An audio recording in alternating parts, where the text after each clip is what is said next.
I'm Alan Weiss, and this is the writing on the wall.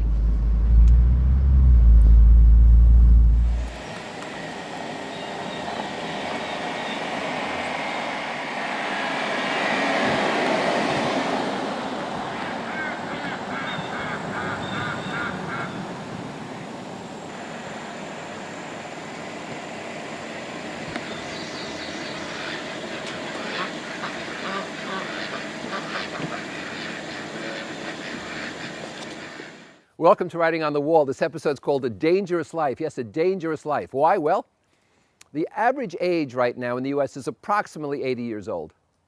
As recently as the 40s, it was 68. We have better medical care today than ever before. We have greater safety than ever before. Air traffic is ridiculously safe. Road deaths are down by far. Crime is down in major cities. There's some exception like Chicago, but New York is the safest large city in the world. Yet, what do we have? We have terrorism, global terrorism. We have domestic violence. By that I mean violence in our own country. We have accidents. People fall and slip. We have natural disasters, hurricanes. We have disease. We have bad habits. And so we have these kinds of threats around us. I had a friend in California when we lived outside San Francisco who was a real outdoor guy, and he went to Hawaii and he body surfed. I wouldn't even know how to body surf, but that's what he did. And a wave got him and smashed him on the rocks, and he became quadriplegic. It's a dangerous life. 2 advanced warships crashed recently in the last year or two. 2 of our destroyers in Asia crashed into cargo ships, because they weren't being manned correctly, they weren't being staffed correctly, they weren't being run correctly. And the result was there were quite a few deaths among the sailors, avoidable deaths. Nothing is absolutely safe. Earthquakes, tornadoes, hurricanes, fires, as we're recording this, we're just starting to see these terrible California fires being brought under control. They're horrific. My planes have been hit by lightning. Planes I've been on have been hit by lightning 5 times. And I had 3 other emergency landings for other reasons. Twice when I was hit by lightning, I thought we were dead. Once we were taking off from Newark in a thunderstorm, and you could do it back then, DC-10, very few people on the plane, and lightning hit the plane when it was perhaps 100 feet off the ground. The wheels are still down. And it was like a rifle shot, and the plane lit up like being inside a flashbulb. And when my eyes opened again, I was on the floor. I had my seatbelt on. My seatbelt was around my neck.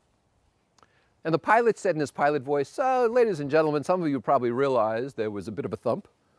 Nothing to worry about. We were hit by lightning." Well, there were people, giving CPR back there and so forth. The other time, I was on a 737 going from here in Providence to Newark. And we were about 25 or 30,000 feet.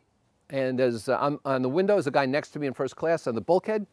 And all of a sudden, there's a bump on our feet. We could feel the bump under our feet. And he said to me, "What was that?" I said, "We hit something." And I said, I think we may be in trouble. And nobody's breathing. And the pilot says, "Ladies and gentlemen, if you felt something back there, it was lightning, and the plane is well protected." Well, so 5 times hit by lightning, 3 other emergency landings. Now, it's amazing to me there's not more carnage on the roads. I mean, don't you agree with me? People text.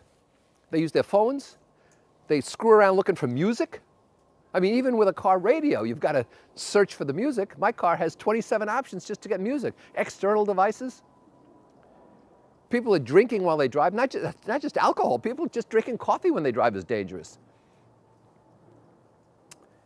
And people are taking drugs. In fact, we allow anyone to drive with a minimum of training. I mean, it's harder to get a license to be a manicurist or a palm reader than it is to drive. I don't know about where you live, but up here in Rhode Island, you don't have to parallel park on your test. And it's evidenced by the fact that nobody here can. So yet there's not more carnage on the road. So what do you do in this dangerous world I talked about, where nothing's assured, nothing's always safe? I'm going to tell you. You live your life now. You contribute. You enjoy. What else can you do? I mean, really. Hey, Bentley, let's go play Frisbee.